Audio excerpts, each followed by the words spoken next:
generation Alpha, the Alpha generation. They've looped back around to like Madison and Matthew and Tawny. They're all alphas, I think. Basically, anybody from about 22 on down, they're really worried about, because there's just no religion in them. There's the parents are not bringing up the kids in the church, and the parents barely believe anything anyway. That would be like my kids, your generation. It's Yeah. your generation's kids Yeah. that are going to be a problem for institutional religions, because they just have been brainwashed into thinking that's stupid. That's myth. That's just hocus pocus, what you're reading in those books. And so, kids are, they're being raised that way, and then they're watching TikTok and Yep. YouTube Oh, and yeah, all it's these other bad. things, and seeing things that are just, as even I said, the other day, I said, as I was watching Yellowstone, when this guy who had killed Yeah. Oh yeah. somebody, Kill I said, them. yeah, kill him, kill him, kill him, kill him, kill him, kill him. And I'm thinking, oh, wait a minute. Wait a minute. I shouldn't be advocating that, even if it is just a television show. But that was a good show a couple of days ago, too, because God was telling us a little bit about whoever it was, Jesus or whatever, telling us how important it is to actually have entertainment. We have to have entertainment. We need an escape from time to time, An and emotional outlet, they're calling it. Like if you can yeah, relate to a character, that's why people love reality shows, because they're not they're not realistic. I know so many people that have been on reality shows and they're 100% not reality. They totally, yeah. But anyways, but people love reality shows because they can always be like, oh, that person's so stupid, and in their mind they're like, I'm so much better than that person. So then they feel good about themselves because some person is making a fool of themselves on TV. I mean, the worst show ever was that show Jerry Springer. Remember people used to watch, yeah. and He people used passed to, away. He passed away last year. really. Yeah, he But it's did. like everyone would be like, Jerry, Jerry. They'd be rooting for Jerry while two big fat ladies are fighting and punching each other out over this little Yeah. skinny guy with one tooth sitting on stage. That was a crazy That show. was entertainment. That was probably And that's the problem with our generation. That's what I got raised on. yeah. It's too bad. That's why I talk about God all the time with Tawny, and like last night she was trying to put a fan up. She had to go to bed. It was her bedtime, so she's gonna be grumpy right there. She's grumpy because she has to go to bed. Then Uh-huh. she's trying to hang up a fan, on the window right next to her head on her bunk bed. So, because she likes the fan to blow on her, and it wasn't staying. And she went, "What's wrong with this? What? I can't." And she bang bang. And I go, "What are you so angry about? How can a 9-year-old be angry?" I She's said, getting "Tawny, frustrated. look." I said, "Tawny, look. It rotates. You can just put it up and move it, and it'll come back." And she went, "Oh." And she put it up. I go, "What does a 9-year-old have anything to be upset about?" Oh, you should My have seen Madison. God. Madison yesterday, she got so upset because I mean, I am 46 years old and I don't know how to tie a tie. And Madison knows how to tie a tie. And I have the only 6-year-old son, just turned 6, that likes to wear a tie to school every day. Likes to put a tie on. So Madison has learned how to tie his tie, and like you can see here, she absolutely you can see her kind of like right here. Uh-huh. She's tying the tie, but it was just a little bit crooked, and she goes, "Oh, hold on, Matthew, sorry, I need to redo it. It's crooked." And he goes, "Really?" And she goes, "I'm sorry." And then she's like, "Ah!" And she like lost her mind over the tie. It like had and she was like, it's not straight and it's upside down. And I said, here, Madison, this is what we're going to do. I took the tie, I flipped it upside down, and he wore it upside down, but then it was whatever. He Better. didn't care. So she goes, oh, okay, we can just cut that off right there. I'm like, we're not going to cut the end of the tie off to make it even. No. But it was just so funny because it's like I'm sitting here going like, wow, she's 8 years old and she knows how to tie a tie, and she's tying her brother's tie before school. Is so cute. I don't even know how to tie a tie. And then she got so mad at herself because it was crooked. So that just shows how human beings are. I mean, that's just, We get upset with ourselves. yep, very And upsetting. I say, "Tawny, how you can be that?" So I try to keep God in almost every conversation, but I don't want my kid to turn into being a PK, What's a PK? pastor's kid. They become the Oh, worst people on oh, earth. yeah, no, yeah, yeah, no, you don't want that. So I have to be real careful as I teach, and she knows that we talk about God every day on here. Mhm. So I try to be careful. I don't want to, beat her up with the Bible. But at the same time, she needs to understand. I got workers all over the place around here. We're building a second story onto our house next door, That's so and cool. yeah, we got workers all over the place. So anyway, our gate's open and people are coming and going into our yard. So I don't know what's going on. Anyway, can I read some of these things just to see if Jesus has anything to say, or any of Jesus's friends? Because I label this each day. I put the date, and then I put Ask Jesus and Friends. That's basically what we're doing. Ask Jesus and Friends. So let me just read through some of these, and that may take us to the end, or they may come in and want to say something.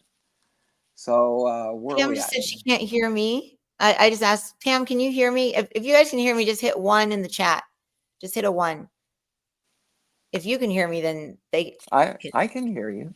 Yeah, I think they can hear me. I think it was just for a second. She probably couldn't hear me when I popped off, when I fell Yeah. off. Okay, all Yeah, right. hopefully people didn't drop off at that time. Okay, let's see. Let's just start with, they haven't broken down in the subjects. Thanks, So Lisa. the first ones are Jesus's quotes on love and compassion for others. Matthew 22:39. And the second is like it. Love your neighbor as yourself. Matthew 25. The king will reply, truly, I tell you, whatever you did for one of the least of these brothers and sisters of mine, you did for me. These are all Jesus. The red letters in the Bible. This is what we're doing. We're He reading said, red. what you did the least for others, you did for me. Said the king will reply, truly, I tell you, whatever you did for one of the least of these brothers and sisters of mine, you did for me. Oh, okay. Okay, for God. Luke, but love your enemies. This is one that's really hard. I love Luke. Yeah, let's see if Luke Oh, has I didn't anything see to the say. prayer. Let me just ask that Peter not be in jail. I don't know. I understand why I'm seeing him in jail. And he says, no, I'm behind a fence. He says, I didn't let the fourth dimensional ascended masters in, and he's an ascended master. Oh, remember I said, oh, let's not have the ascended masters come in. We'll just have the beings above that. He's Yeah. like ascended master said, okay, well, Peter, you can come in. And he was like, la, la, la, la. He just came running in. And so did Luke. Okay. All right. Yeah. He said that he was staying behind the fence because I said, well, why don't we not have the ascended masters come in? Let's just have the guides that are above that come in. That's what was my prayer. But then let's just ask that the house be surrounded, everyone be surrounded, anyone that's watching this down in the future, Papa's house here, we all be risen up to above duality, and just let the Father speak through me, through Christ, and through love and unconditional love and peace and all that good stuff. Amen. Okay, good. We're good. Good. We've still got, I think, about 15 minutes. Good. Luke 6:35. But love your enemies. Do good to them and lend to them without expecting to get anything back. Then your reward will be great, and you will be children of the Most High, because he is kind to the ungrateful and wicked. He is kind. I don't get this at all. Let me say it again. Jesus, maybe you can explain this. Luke 6:35. But love your enemies. Do good to them and lend to them without expecting to get anything back. Lend to them. Then your reward will be great, and you will be children of the Most High. I always think from the Urantia book, the Most High gods are the ones in charge of our constellations, and they're called the Most High. In the Urantia book, the Most Highs are the gods of each of the constellations. And but anyway, he says, and you will be children of the Most High, because he, the Most High, is kind to the ungrateful and wicked. Okay, so Jesus says, you want to know the answer to that? Sure. Man, yeah, because once you're nice to your enemy and the enemy chops your head off, what good is that? So Jesus says, when we have enemies, it does not necessarily mean that that person is bad. It doesn't necessarily mean that person's bad. It may mean that you're bad, and they're your enemy because they're good. What we are trying to say, and what we were trying to get at is, even if they are an enemy and they need something, give to them. like loving your neighbor, loving each and every person as yourself. Lend to them without expectation of getting something in return, because when you lend to somebody with expectation of getting it back, an energetic cord or a tie is tied to that person, place, or thing, really. And now there's a karmic debt between the two of you.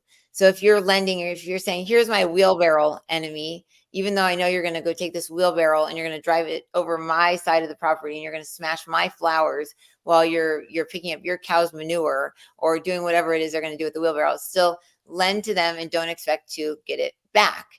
And what we are saying is that nobody ever knows whether they're the good one or the bad one in an enemy situation.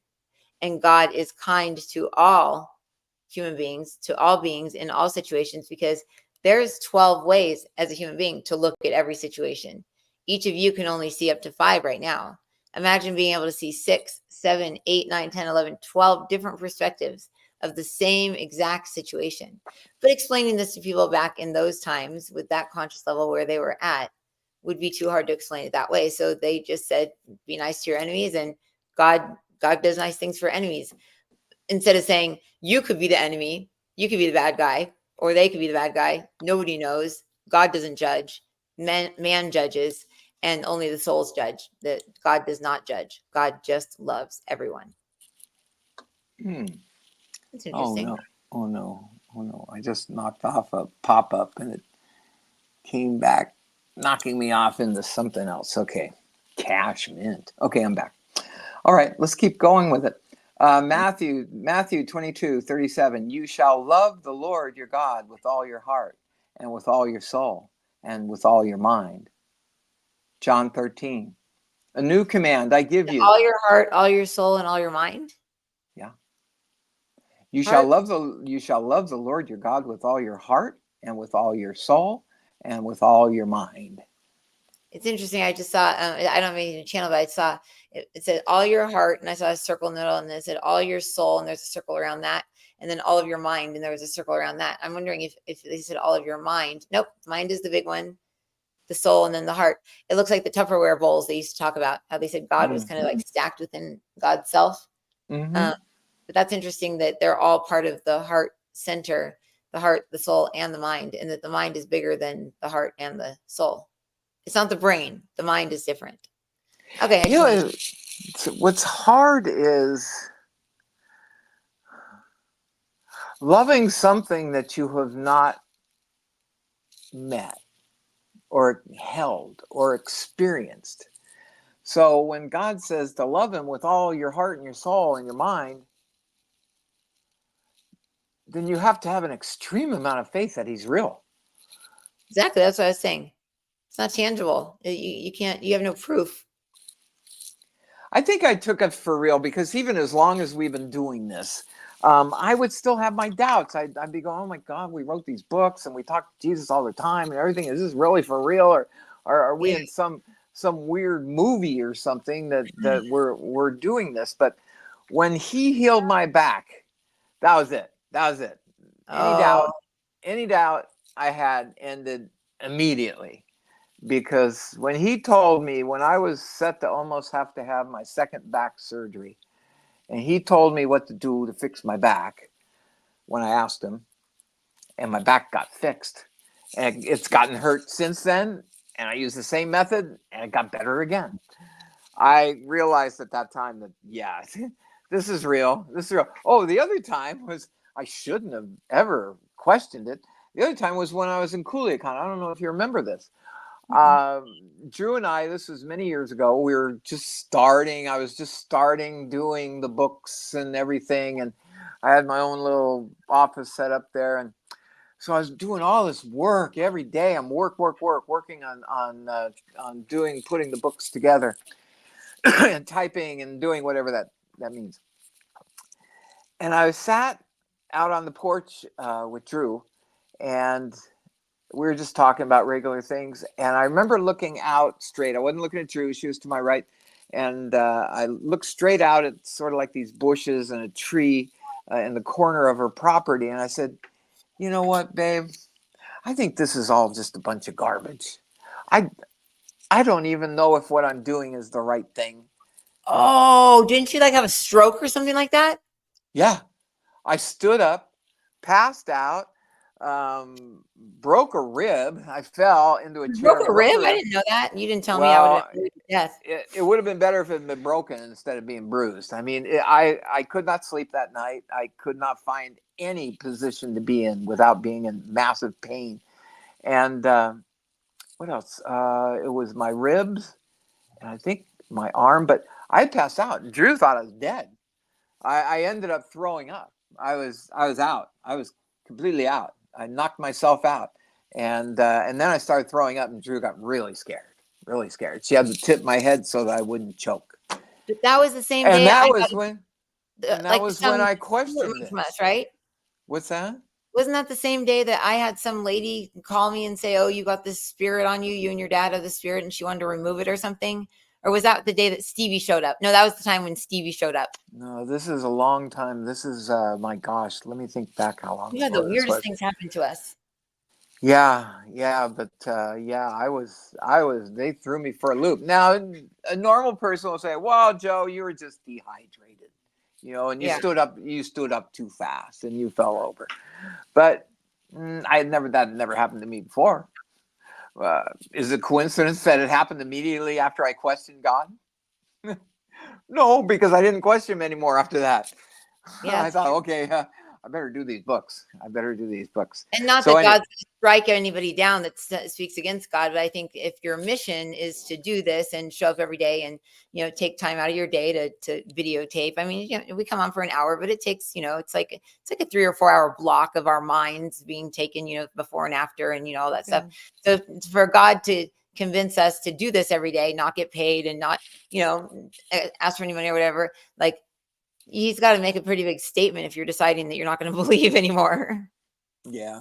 So Oh, he's and like, by the way, for those of you who've been watching me for a while, some of you might be going, Joe, what, don't you keep your beard closer to your face? I asked Tawny, you want me to keep it close to my face or do you want me to let it grow? And she goes, I want you to look like Santa Claus. So I want you to shave it off. you need to grow it out far. So, it's growing. It's growing. I don't know how long I'm going to do it, but I'm going to do it as long as Tawny wants me to do it. When he falls So, asleep here, I'm going to be like, "Oh, watch this, Tawny." No, I'm oh, kidding. the place I really want to do it is right here. I want to clean this all up underneath Oh, here. you should.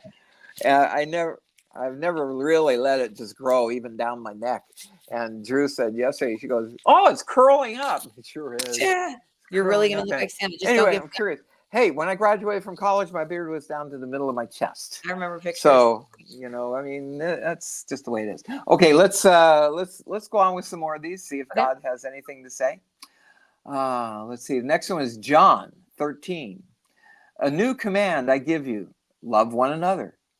As I have loved you, so you must love one another. By this, everyone will know that you are my disciples, if you love one another. Another thing that's very hard to do. John 15:13. Greater love has no man than this, that a man lay down his life for his friends. These are all Jesus's Read quotes. that one again.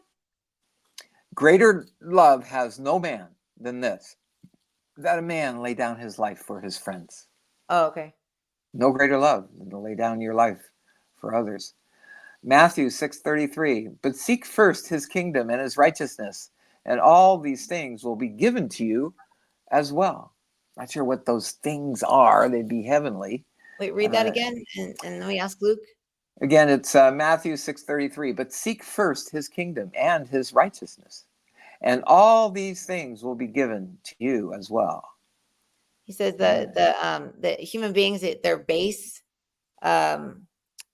consciousness level is kind of like Tawny and Madison when they're like, they just get mad at ourselves. We beat ourselves up. We criticize ourselves. We talk badly about ourselves. We I'm so stupid, or I'm so this, I'm so that. I mean, just think it's like God makes us, we're these miracle beings, and we come down to these bodies and we're like, this body's so stupid. I'm so fat. I'm so dumb. God's just like, So what they're saying is basically you seek righteousness and you seek the kingdom, and the kingdom is within us. Jesus says the kingdom of God is inside of us. It is inside of us. You can live inside the kingdom, or you can live outside the kingdom. And if you live outside the kingdom, this is where the dragons are slayed, and it's like Atlantis and all these places that are fallen realities that are outside the kingdom. I don't know what Atlantis has to do with anything, but he says Atlantis is fallen. So anyways, okay.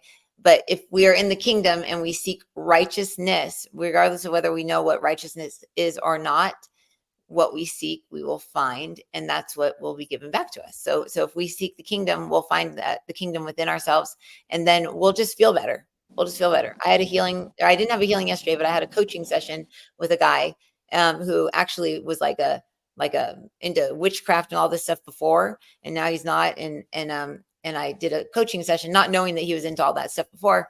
And after my session with him, I just felt good, because he reassured me, if you had a curse, you can do this, but if you believe this, then blah, blah, blah. Like, he just kind of walked me through, like, logically, kind of explaining to me like how curses worked.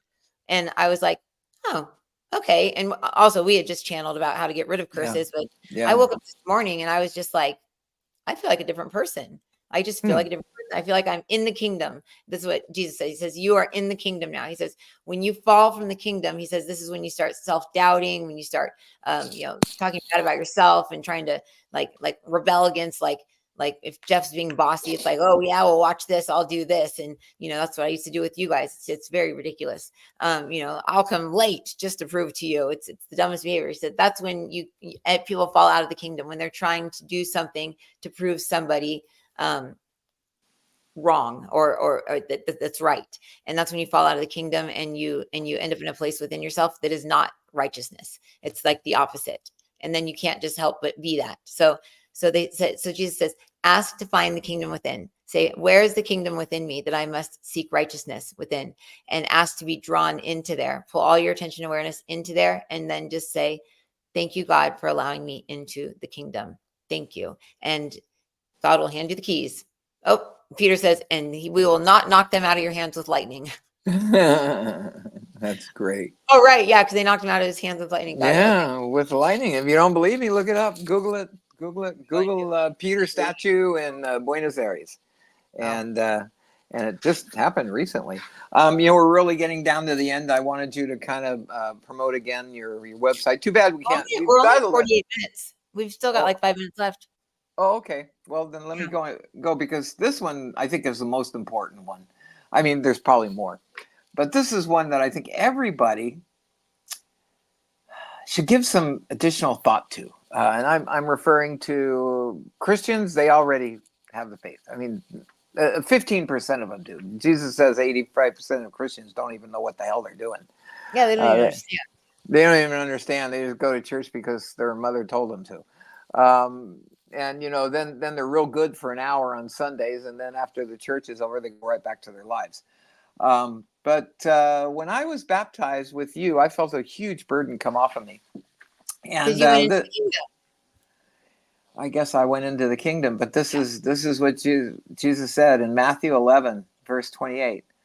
Come to me, all you who are weary and burdened, and I will give you rest. Isn't that really what we're always looking for? I mean, when we're so burdened, we can't even find any rest because we've got to pay these bills, and this happened, and I got to take care of my parents, and they're dying, and I just lost my job, and it's life. And then you have to remember what they have told us. I don't know how many times they said it's your fault. You are who you are, folks. You are who you are because you planned this. You planned this. However, Jesus says it's different now. Wait, what? Hold on. Jesus says, this is the biggest catch to this entire thing. Everything that we've taught you is true. Everything that we've taught you about the Ascended Masters, true. But that's when you can only see those 4 dimensions. Now that you can see those 5 dimensions, you can step above that plan. So knowing that you made a plan, knowing that you chose your parents, knowing that you chose your life, your upbringing, knowing that you chose to be poor, knowing that you chose to be rich, knowing that you chose whatever it was that you chose as a consciousness, as a Christ consciousness, you chose your path. Ends when you are able to completely embody all 5 dimensions, these 5 dimensions, because you can then become the soul that created the plan. So that's that fifth dimension. That fifth dimension is the being that made the plan. So you can go, I want to change this. I want to change the plan now. And you can do that. You can do that. So you can live a life where you're living in the present moment, in God's presence, living out of fear, in faith and in harmony with yourself. And you can say, you know what? I've been this all my whole life, that I think I want to go back to school and I want to be a doctor, or you may be 70 years old, or it doesn't matter. You can change now. And what will happen is, as you change, so long as you are walking in love, not fear, others will not be affected poorly by your decisions. Others' paths will fall in line with yours. So there's no etched out soul's plan anymore if you are a 5D being. Now, doesn't mean you're a 5D being. 5D beings, you Yeah, have the yeah. capacity to be one. You have the capacity. So most people are still a little mouse in their track, going like this, and every once in a while they escape from their track, and then they're out roaming around outside the cage, and an angel has to come along and pick them up by their tail and put them back in their little track and go back in. Some people, and both of you at times have stepped into this 5D. This is how you healed yourself, Joe. You chose, you were not going to live a life where you were crippled. You said, I'm not going to live a life crippled, so I'm going to heal myself, and that's my decision, and that's all there is to it. Think of what your life would be like if you had the back surgery, how different life would be. If you had the back surgery, it may not have gone right, it may have gone good, it may have bad. Things would be different. Things would be very, very different. So you Yes, it made the would. decision to live a different life, and that's good. That's great. And that's why people need to decide, what is it that you want? Everybody knows what they don't want. Everybody knows, I don't want to be poor, I don't want to be Yeah, stressed, I want to be this, that's or I right. want to be rich, or I want to be this. But what do you really truly want? Because what do you truly, truly, truly want? What do you want in your life? And most of you will not be able to answer that, especially if I tell you that by asking me to bring you into all 5 dimensions of self that can create this reality, and then for you to state out loud what it is you want, 99.9% of you will be terrified and petrified, and you will not say a word, because you won't want to create what you are saying, because you don't know that you truly want that or not. So this is what the world needs to figure out right now, is what they truly want, because nobody knows what they want. They just are roaming around. A lot of them used to being on a track, and now they're not on a track. Now they're creating their own realities. It's very exciting indeed. It just happened December 18th. So December Interesting. 18th of this last, December 18th of 23 is when like a lot of people shifted to 5D. Interesting. Well, you know, I hate to be a contrarian here with Jesus, but if he's saying we can change our plan, he's also saying that his entire life was doing God's plan, doing the will of the Father. Do the will of the Father. If you on your own decide to change your plan, you'd have to know what your plan is. But you No, you don't know just what live your out of fear. plan is. You make decisions not based on fear. You make decisions based on love, based on, like, we came here to be with a person, to have families, to procreate, to enjoy life, to live a happy life. If you're working in a job that you hate and you're like, well, it's my plan to work that job and I'm just going to stay there until I retire and then I'll figure out what I'm going to do. If you truly have a desire to not be in that job anymore, leave it, do something different. And as so long as you're not doing it out of fear, then it's going to be okay, because your path, the Father's will, is always going to be living in love, to live in love, to be in love with your life, to be in love with your family, to be in love with what it is that you do, to be in love. That's what God wants to experience through us. God also wants to experience all the other stuff, because God wants to experience everything. But Christ is here to bring us into resonance with love and experience life. So he says, Jesus lived based on the Father's will and did not make fearful decisions, did not make decisions based off of fear. They're based off of love. And that always kept me on track. That's the best way to know if you're on track or not.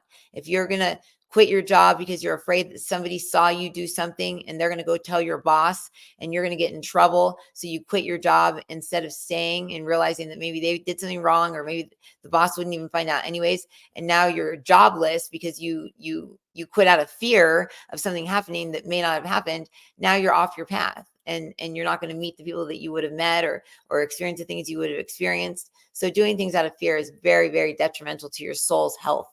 Many people will die because they've made too many fear decisions, and then their soul will just go, cut the cord. We're too far off track. We're never going to get back. Let's call it in, reel it in, and send our energy out elsewhere. And that's pretty much about how cut and dry it is. So ask to live in love. And love is such a lame word. I hate to say the word lame about this, but the word, people have deconstructed this word. They've made this word into jealousy, rage, possessiveness, anger, criticism. There's many things. Oh, there goes my dad. There's many things that people have made love into.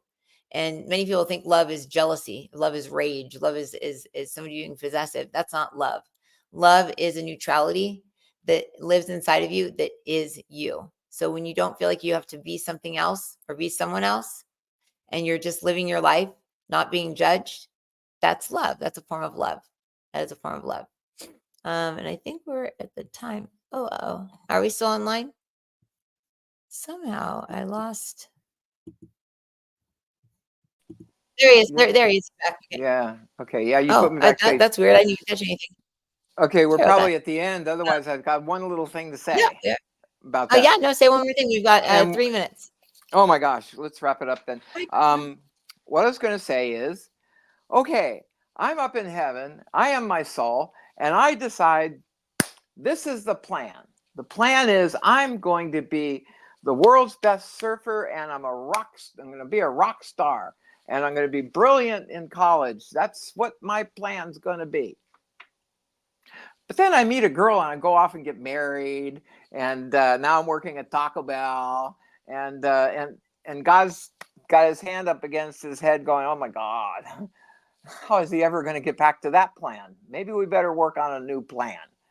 So I have a feeling that's it. I mean, when we go and have our review after we die, supposedly we're supposed to see the alternatives, like alternative universes that would have happened if I wouldn't have gotten married to that girl, or if I would have done this instead of this. What would have happened in our life and how it would have affected other people. Yeah, because the marriage was based on fear because you know, she was getting beaten or whatever, which I guess isn't true anymore. I've been told she was. Yeah. No, she was. Okay.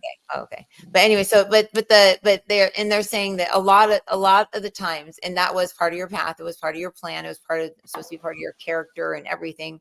But yes, we redirect in life to a complete shift, and people will feel like, wow, I just feel like I'm a completely different person. It's because a lot of the times a different consciousness will come in and say, you know what, they were so far off track, I didn't even want to deal with it, so I'm out, and another soul will come in, or another soul's consciousness. Yeah, that's right. That's right. Shift. Yeah, so that's what happened to you. You've shifted 2 times.